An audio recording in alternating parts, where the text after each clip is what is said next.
Em dic Joan Francesc Julián, soc cirurgià de l'Hospital Germans Trias i Pujol i professor associat de la UAB. El càncer de mama és el càncer més freqüent a la dona. De fet, una de cada 10 dones catalanes tindran un càncer de mama al llarg de la seva vida. I la cirurgia conservadora del càncer de mama comporta una sèrie d'alteracions morfològiques sobre la glàndula mamària. De manera que la dona que té un càncer de mama no només s'enfronta al càncer, sinó que, a més, posteriorment s'ha d'enfrontar a les conseqüències de la cirurgia, que comporten trastorns del tipus físic i de tipus psicològic.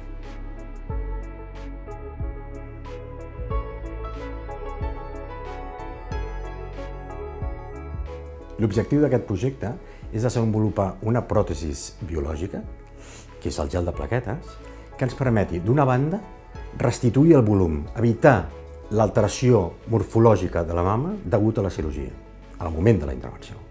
I d'altra banda, incrementar els marges d'extirpació del tumor per disminuir la possibilitat que aquests marges estiguin afectats pel tumor.